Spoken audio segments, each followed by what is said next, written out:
Hoy, por ser la última reunión del año 2025, quiero compartir un tema, unos pensamientos que ya compartí con los maestros de escuela dominical el 27 de febrero de este año, antes de comenzar con las tareas correspondientes al año 2025. ¿Alguno de los maestros de escuela dominical se acuerda de lo que hablamos en aquel momento?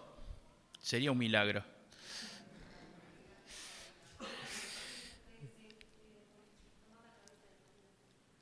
Volver con la cabeza del gigante. Es verdad. Y ya que solo Natalia se acordaba, también se acordó, muy bien. Hay tres motivos por los cuales quiero compartir estos pensamientos nuevamente con toda la iglesia. Primero, porque solo Priscila y Nati se acordaron y los demás maestros de escuela dominical no se acordaban, entonces para recordárselo a ellos. El segundo motivo para compartir con toda la iglesia sobre estos pensamientos es que este año vi un despertar importante en la vida de los maestros de escuela dominical, en su trabajo y en las consecuencias de su trabajo, en los resultados, en los frutos de sus trabajos. Y quizás no haya tenido mucha influencia esa charla, pero quizás sí. Entonces, ustedes saben que hay cosas que a nosotros nos dicen y que nos quedan en nuestro subconsciente, y aunque no los recordemos, esas cosas siguen ayudándonos a lo largo del tiempo. Y quizás esa charla dio algún resultado también para los maestros de escuela dominical. Y el tercer motivo por el cual quiero compartirlo con todos ustedes es porque esos pensamientos también fueron muy útiles para mi vida, para mi propia vida espiritual en este año. Esa parte de la Biblia me llenó de fuerzas, de esperanzas en este año. Me sostuvo en muchos momentos de dudas, en que había que tener una respuesta, en que había que resolver cosas difíciles, y me ayudó a ordenar muchos pensamientos. Por eso quiero que ustedes también en este año puedan tener esta parte de la palabra de Dios y les pueda ser útil para sus vidas.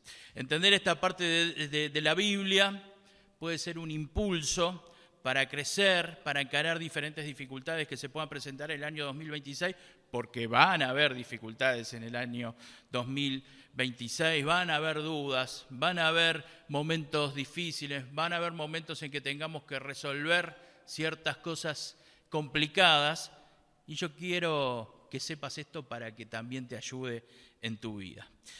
Y en este sentido quiero compartir tres actitudes ganadoras de un hijo de Dios. Tres actitudes que hacen que un hijo de Dios sea un triunfador. Y lo quiero ver en la vida de David.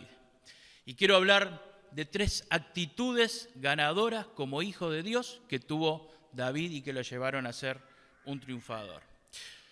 No sé si vos fuiste o sos el preferido de tus padres, el hijo preferido de tus padres. No sé si tus padres, tu padre y tu madre, cuando vos eras niño y cuando vos eras adolescente, habían depositado todas sus esperanzas en vos. O por encima tuyo había algún otro hermano que sería más confiable que vos. A veces pasa que los padres nos esforzamos, o los padres se esfuerzan por darle el mejor futuro a sus hijos. Incluso hay padres que creen que su responsabilidad en la vida es resolverle la vida a sus hijos. Entonces le dan esto, le dan lo otro, y necesita esto mi hijo, y necesita esto mi hija. Y a veces lo que hacemos es arruinarle la vida, porque el día que falta el padre y la madre, el hijo o la hija no sabe para dónde agarrar. Yo creo que es un error pensar así. Los padres lo que debemos de hacer es darle las herramientas a nuestros hijos para que nuestros hijos por sí solos puedan ser hombres y mujeres que puedan desarrollarse en la vida, que puedan crear su camino de felicidad y su camino en el Señor. Conozco padres que le dieron todo a sus hijos. Del día que faltaron esos padres, se desbarrancaron los hijos y no supieron qué hacer en la vida. Pero volviendo a David, si el padre de David pensaba que alguno de sus hijos iba a llegar lejos, justamente no era David en el que pensaba.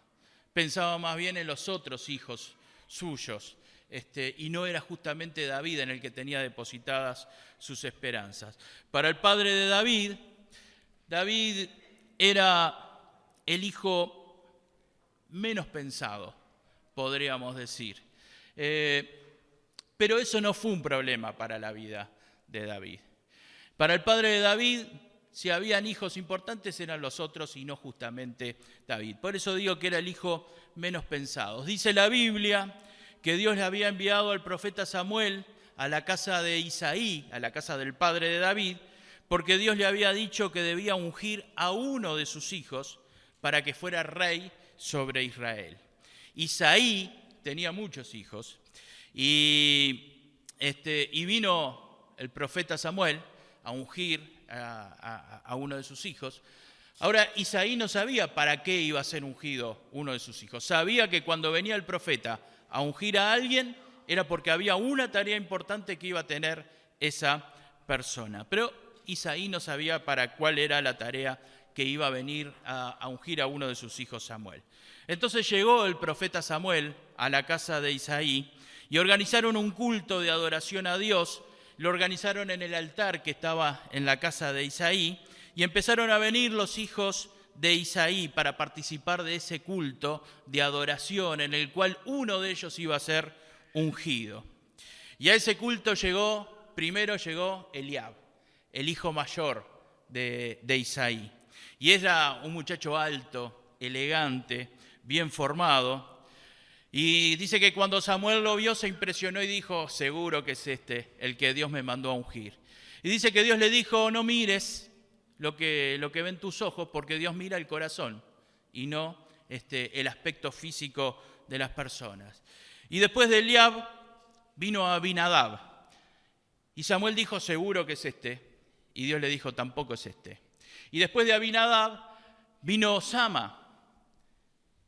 Y Samuel dijo, seguro que Sama es el que tengo que ungir. Y Dios le dijo que tampoco era ese. Y empezaron a pasar uno tras otro los hijos de Isaí, tenían muchos hijos. Y dice que pasaron 7 hijos de Isaí en total. Bueno, no era Eliab, no era Abinadab, no era Sama. Qué raro, estos son los hijos que tengo. Quizás Isaí habrá pensado, ¿no se habrá equivocado Samuel? ¿No será que otra vez mire a Eliab porque para mí que va por ahí? Y no era ninguno de esos hijos. Entonces dice que el profeta le dijo, ¿no tenés más hijos? Y tengo uno, pero está ya en el campo. No sé si vale la pena llamarlo. Es el que cuida las ovejas, es el menor, no sé si será tan importante llamarlo. Y fíjense lo que dice la palabra de Dios, 1 de Samuel, capítulo 16. E hizo pasar Isaí 7 hijos suyos delante de Samuel. Pero Samuel dijo a Isaí, Jehová no ha elegido a estos. Entonces dijo Samuel el profeta a Isaí, ¿son estos todos tus hijos? Y él respondió, queda aún el menor que apacienta las ovejas. Anda a saber si es el que Dios va a elegir. En realidad Samuel, él no sabe hacer muchas cosas. Por eso lo tenemos para cuidar las ovejas, que es lo más fácil que se puede hacer. A David no le damos muchas responsabilidades porque todavía es muy tierno, es muy chico. En la escuela le costaba un poco. En el liceo siempre se quedaba con alguna materia. No le tenemos mucha confianza. No creemos que sea alguien que vaya a conseguir cosas importantes en la vida. No sé si vale la pena llamarlo para que venga, porque no creo que sea el que tenés que ungir. Me imagino a Isaí pensando, ¿por qué no se fija otra vez en Eliab? Quizás Abinadab, pero no creo que sea David. Pero dice la Biblia que dijo Samuel a Isaí, envía por él, anda a llamar a David, porque no nos sentaremos a la mesa hasta que él venga aquí. Envió pues por él y le hizo entrar, y era rubio, hermoso de ojos y de buen parecer. Entonces Jehová dijo, levántate y úngelo, porque este es. El que era el menos pensado era el que tenía que ungir el profeta Samuel. Mi hermana, mi hermano, lo que te quiero decir es que no importa quién sos, no importa cómo te valoran los demás, no importa de dónde venís, no importa si los demás piensan que solo servís para estar cuidando las ovejas en el campo, no importa si los demás piensan que vos no sos la indicada o el indicado, no importa si hay otros fracasos en tu vida. Dios quiere que en este año 2026 estés donde Él te muestre que tenés que estar. Que hagas lo que Él quiere que vos hagas. A Dios no le importa lo que otros piensan de vos. Ni siquiera le importa lo que vos mismo pensás de vos. A Él le importa lo que Él puede hacer contigo, lo que puede hacer a través tuyo, con tu esfuerzo y con tu fe puesta en Él. Queridos, este 2026 hay planes de Dios para tu vida. No empieces el año pensando que, tenemos que pasar el año. Tenemos que, va a ser un año más. Si encaramos el año como que el año va a ser un año más, va a ser un año más. Y no van a haber muchas cosas positivas. Queridos, hay planes de Dios para tu vida familiar. Hay planes de Dios para tu vida laboral. Hay planes de Dios para tu vida de servicio a Él. Hay planes de Dios para tu vida amorosa si es que no está resuelto esto en tu vida. ¿Qué? ¿También? ¿Será que también en esto? ¿Qué tengo que hacer yo con los planes de Dios? Y como digo siempre, en estos últimos meses hemos hablado de este tema muchas veces porque creo que es una cosa que tenemos que entender.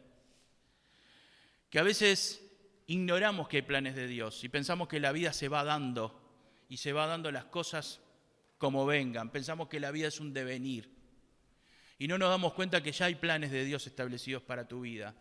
Lo que tenés que hacer es encontrar esos planes de Dios, buscar esos planes de Dios, seguir esos planes de Dios. Por eso orá, probá cuáles son los planes de Dios para tu vida. Animate, porque cuando no te animás a buscar los planes que Dios tiene, estás cortando las bendiciones que Dios tiene para vos.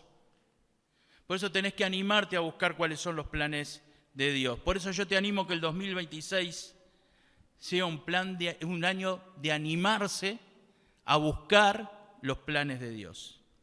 A veces escucho hermanos o hermanas que dicen, no sé si estoy en una edad de emprender cosas nuevas. No sé si estoy en una edad de embarcarme en esto o en lo otro.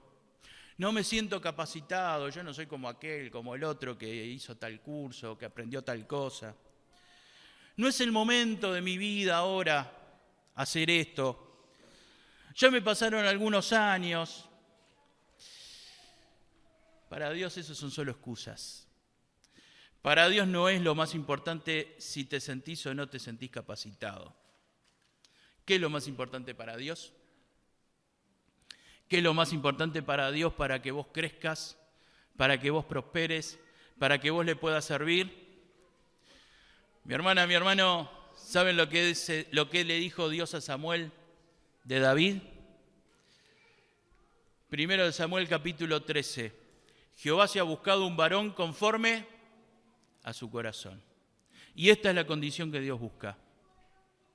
Para poder servirle, para poder honrarle, para poder prosperar, para poder encontrar los caminos de Dios, lo importante es tener un corazón conforme al corazón de Dios. Para recibir las bendiciones de Dios, para triunfar en los planes de Dios, es necesario tener un corazón conforme al corazón de Dios. No importa si sos la menos pensada, no importa si sos el menos pensado, no importa si ahora estás lejos cuidando las ovejas y el 2025 te tocó cuidar las ovejas nada más. En el 2026 hay otros planes de Dios para tu vida. La actitud triunfadora en Dios es que no importa si no sos importante para los demás. Vos tomá lo que Dios te quiere dar. Vos recibí lo que Dios te quiere dar. Vos abrí tu vida. Estate dispuesto a recibir lo que Dios te va a dar a tu vida. Vos sos valiosa y vos sos valioso para Dios. Y sos importante y hay planes de Dios para tu vida. La segunda actitud ganadora de David fue el estar preparado para cuando fuera necesario. Saben que después que Samuel se fue de la casa de Isaí, no se quedó a vivir en la casa de Isaí, se fue de ese lugar, ungió a David y se fue. Y se fue y en la casa de Isaí todo volvió a la normalidad. Eliab volvió a sus tareas, Abinadab a las suyas, Sama a las suyas, y David volvió al medio del campo a cuidar las ovejas. Pero el rey Saúl empezó a vivir momentos difíciles desde el punto de vista mental. El que era el rey, se llamaba Saúl, empezó a tener algunos problemas mentales. Entonces pensaron que una solución sería calmarlo con música. ¿Saben que la música amansa a las fieras? ¿Lo saben? ¿Sí? ¿En algún momento que estabas como una fiera te calmó la música? ¿Quién dijo que la música amansa a las fieras? No me digan, yo lo dije el otro día, no. ¿Quién creó esta frase? Orfeo. Estamos hablando siglos antes de Cristo. Quiere decir que ya los antiguos griegos, como decían los profesores de historia en el liceo, ya los antiguos griegos sabían que la música calma las fieras, amansa a las fieras. Y por supuesto, Orfeo decía no solamente que las amansaba, sino que las encantaba. Y algo cierto debería de haber en esto, porque los judíos habían tomado esa cosa que había nacido allí entre los griegos. Ahora, ¿cuál era el problema para que cuando el rey tuviera sus problemas mentales se amansara? El problema era que no había disco, no había pasadisco, no había cassette, no había CD, y tampoco había Spotify, no había celulares, no había nada para poder pasar la música. ¿La música cómo tenía que tocarse? En vivo y en directo. No había forma de escuchar música si no era en vivo y en directo. Entonces tenían que tener a disposición del rey 24/7 un músico en el palacio que la única función que iba a cumplir era el día que el rey se pusiera mal, ir al lado del rey, mejor dicho con el arpa, tocar música para calmar al rey. Entonces necesitaban un músico y alguien dijo, yo conozco un músico que puede estar en el palacio del rey. Primero de Samuel capítulo 16, versículo 16. Diga pues nuestro Señor a tus siervos, le están diciendo los asesores, le están hablando al rey, que estén delante de ti, que busquen a alguno que sepa tocar el arpa, para que cuando esté sobre ti el espíritu malo de parte de Dios, él toque con su mano y tengas alivio. Entonces uno de los criados respondió diciendo, he aquí, yo he visto a un hijo de Isaí de Belén, que sabe tocar y es valiente y vigoroso y hombre de guerra, prudente en sus palabras y hermoso, y Jehová está con él. Dios ocasionó una oportunidad para que se necesitara a alguien que estuviera en el palacio del rey, solamente para que estuviera disponible para tocar música cuando el rey lo necesitaba. De repente podía pasar días y no iba a hacer nada porque el rey no lo necesitaba, y quizás un día tenía que estar 10 horas tocando porque el rey pasaba 10 horas mal.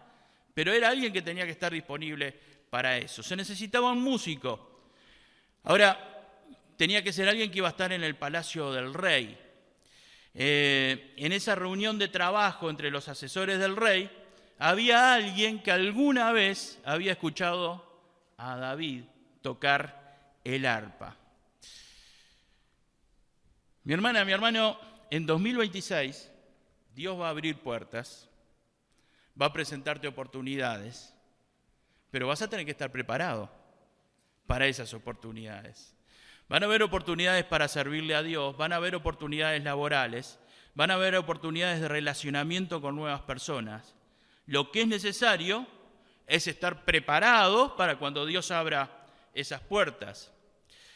Cuando Dios te da oportunidades, Dios quiere verte preparado. Y Dios quiere que estés preparado para lo que Él te va a mostrar que hagas. Y yo quiero que veas cómo estaba preparado David. Dice el versículo 18, sabe tocar y es valiente y vigoroso y hombre de guerra y prudente en sus palabras y hermoso, y Jehová está con él. Fíjense todo lo que dice de David. La actitud ganadora de David fue estar preparado para cuando fuera necesario. Y por ejemplo, se necesitaba alguien que supiera tocar el arpa. ¿Sabía tocar el arpa? ¿Tocaba bien el arpa David? Miren, nadie va a recomendar para el palacio del rey a alguien que no esté perfeccionado en algo. Bueno, porque si David no tocaba bien el arpa, el rey iba a mandar matar a David y al que lo recomendó. Entonces, tenía que tocar bien. Y seguramente David mucho tiempo se estuvo preparando en perfeccionar el arte de tocar el arpa. Y quizás se estuvo preparando sin saber para qué lo iba a usar. Quizás nunca se imaginó en la vida que iba a estar tocando para el rey. Pero él perfeccionó su habilidad en tocar el arpa. No solamente estaba perfeccionado en la actividad que le tocaba hacer, en la habilidad que tenía, sino que estaba preparado anímicamente. Dice, este hombre es un hombre valiente. La gente, por algún motivo, se daba cuenta que David era un hombre valiente.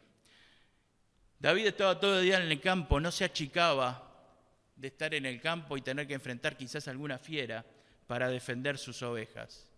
Si el padre le daba 100 ovejas para llevar al campo, a pastar en el campo, cuando David volvía, el padre las contaba, ¿y cuántas habían?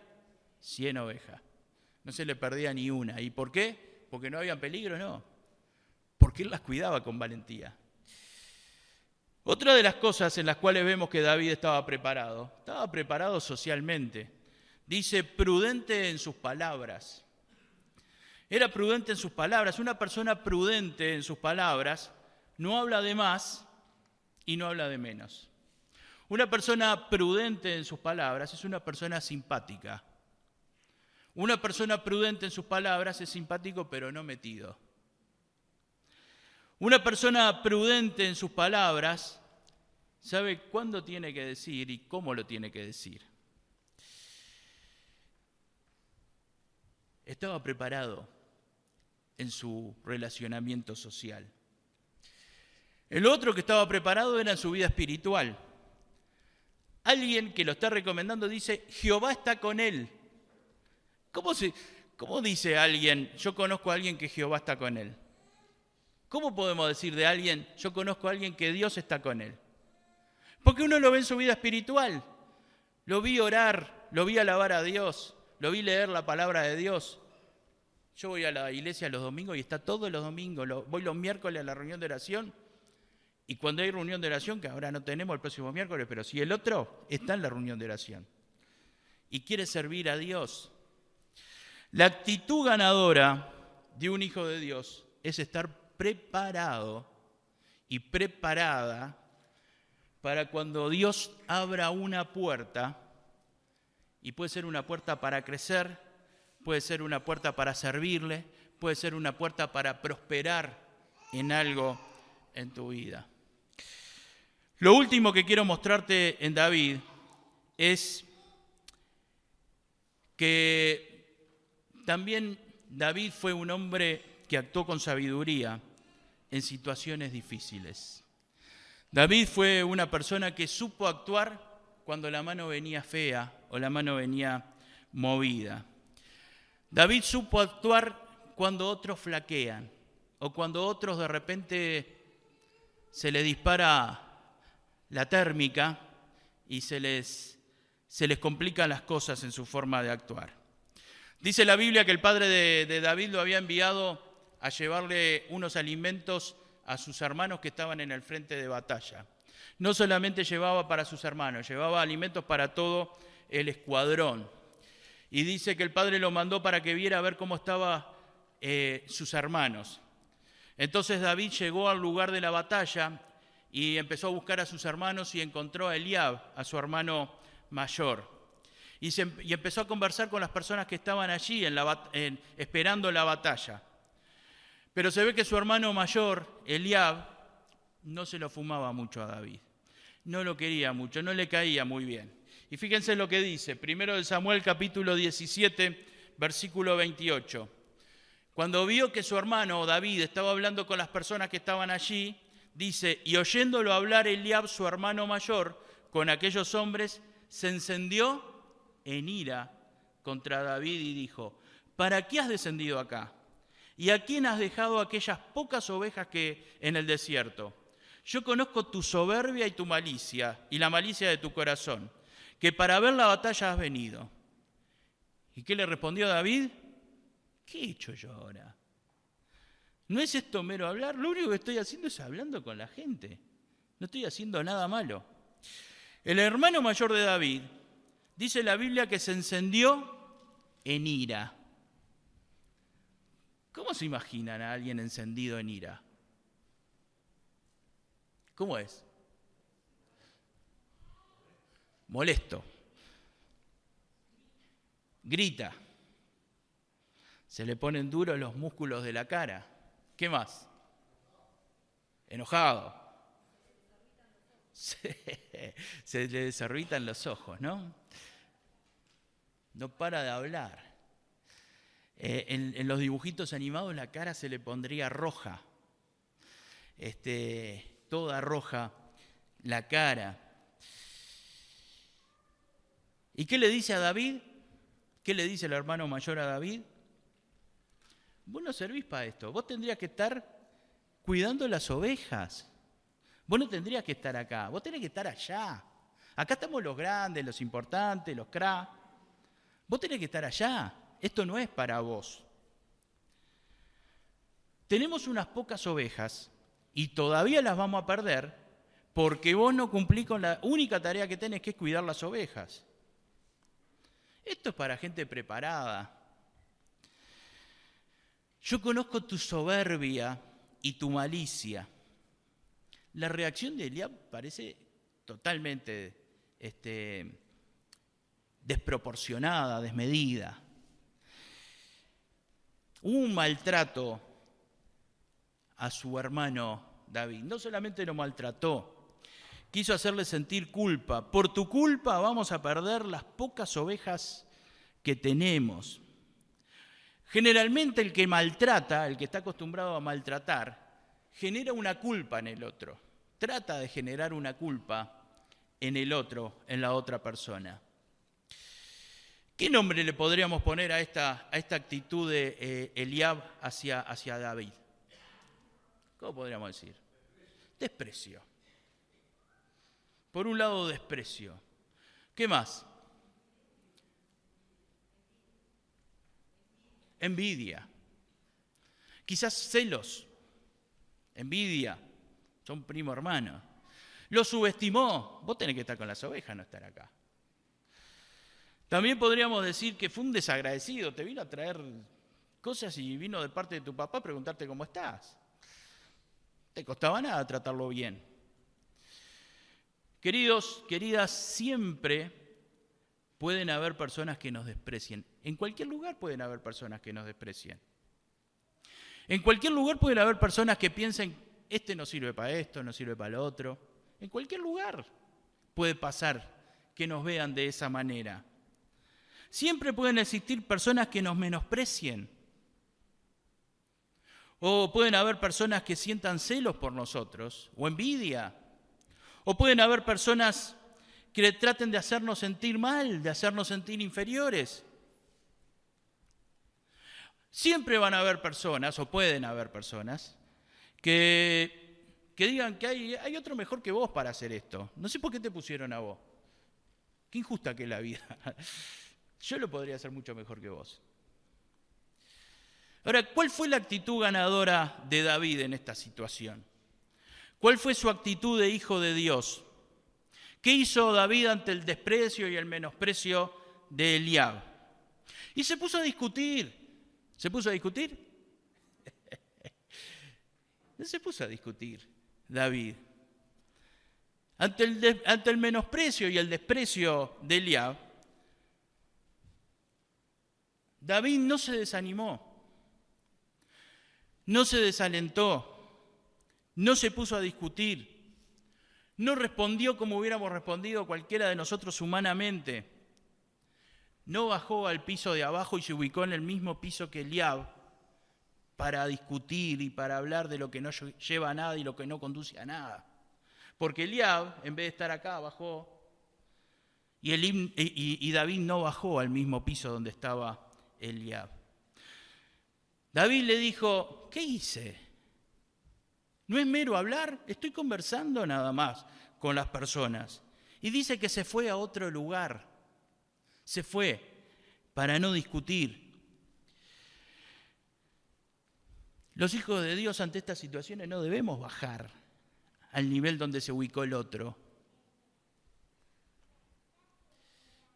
Lo único que hice fue hablar. Tampoco es que no le contestó nada. Le contestó con respeto. Ante estas situaciones, los hijos de Dios tenemos dos posibilidades. Ante el menosprecio de los demás, tenemos dos posibilidades.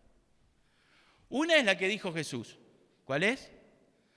Te pegan en una mejilla, poné la otra.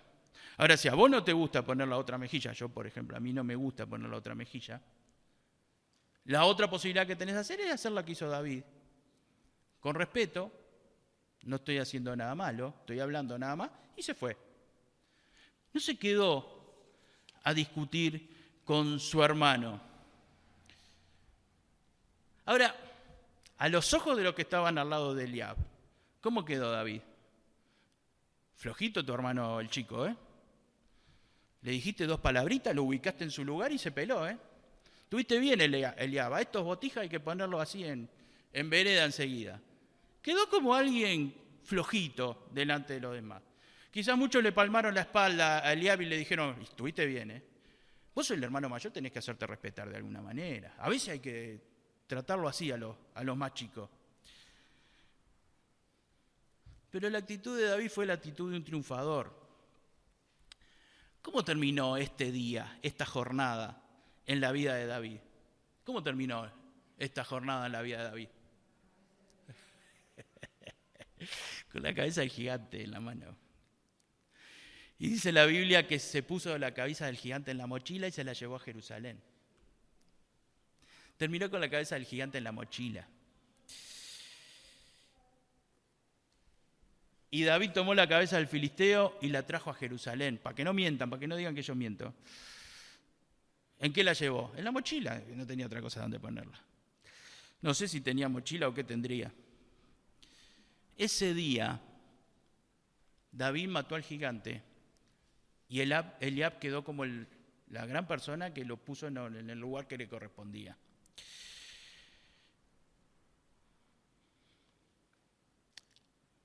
Lo voy a decir de una manera clara. Dios no nos quiere ver perdiendo el tiempo y fuerzas con quienes nos desprecian y con quienes quieren discutir cosas que no llevan a ningún lugar. No es esa la actitud ganadora de un hijo de Dios.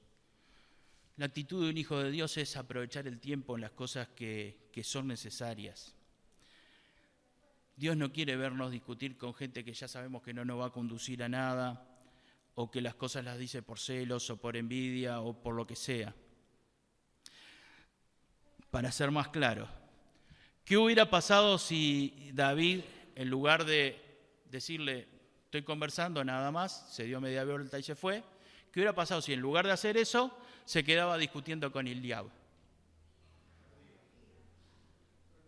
¿Perdía qué? La discusión. ¿Qué más? ¿Qué más hubiera pasado? Goliat seguía con la cabeza arriba del cuerpo. A ver si nos entendemos. Si perdía el tiempo con el hermano, no hubiera matado a Goliat. Si se hubiera desanimado por lo que le dijo el hermano, no hubiera matado a Goliat. Si hubiera dicho no sirvo para nada y se hubiera puesto a llorar por lo que le dijo el hermano, Goliat estaba con la cabeza arriba del cuerpo otra vez. ¿Se dan cuenta por qué es una actitud ganadora la de David? Mi hermana, mi hermano, Dios te quiere ver victorioso. Y quiere que cada gigante que vos tengas que enfrentar en el 2026, termines con la cabeza del gigante, el cuerpo allá y la cabeza acá, y después que la pongas en la mochila, y David quiso llevarla a Jerusalén, vos llevarla donde quieras. Eso es lo que quiere verte Dios. No quiere verte discutiendo con tu hermano, con tu hermana, con tu esposo, con tu hija, con tu hijo, con tus vecinos. Acá se trata de cortarle la cabeza al enemigo, de llevarte la cabeza de Goliat. 3 actitudes ganadoras que yo quiero que tengamos todos para el 2026. No importa si sos la más o el menos pensado. No importa lo que piensen los demás. Hay planes de Dios para tu vida en el 2026. Hay planes de Dios para tu vida familiar, hay planes de Dios para tu vida laboral, hay planes de Dios para tu vida de servicio, hay planes de Dios para tu vida amorosa. Hay planes de Dios. No vivas el año 2026 como, bueno, a ver qué viene y el devenir de las cosas y que pasen las cosas. Busca los planes de Dios. Orá por los planes de Dios. Pedile a Dios que te ayude a encontrar sus planes. Lo segundo, David se preparó en 4 áreas de su vida para ser victorioso. Estaba preparado en cuanto a sus habilidades. Sabe tocar. No cualquiera iba a ir a tocar al palacio del rey. Estaba preparado en lo anímico. Es valiente. Estaba preparado socialmente, prudente en sus palabras. Y estaba preparado en lo espiritual. La gente miraba a David y decía, Dios está con este tipo. Es evidente que Dios está en la vida de este tipo. Y lo tercero, David supo manejar las situaciones complicadas. No bajó a discutir allá abajo, al piso donde se ubicó Eliab. No bajó a discutir con alguien que no merecía perder su tiempo. Le contestó con respeto, se dio vuelta y siguió con lo que tenía que hacer. Y siguió buscando lo que Dios tenía para él. La actitud ganadora del Hijo de Dios es no perder el tiempo en cosas, en enfrentamientos que no te van a llevar a ningún lado. ¿Por qué? Porque está la cabeza de Goliat que tenés que cortar. Y Dios quiera que en el 2026 todas las dificultades que enfrentemos, todas las situaciones difíciles ante las que estemos, podamos terminar con la cabecita del gigante, ponerla en la mochila y llevarla donde sea. Que el Señor te bendiga. Y en 2026 quiero actitudes ganadoras de hijos de Dios. Hijos de Dios con actitudes triunfantes. Porque es la única manera de triunfar. Que Dios te bendiga.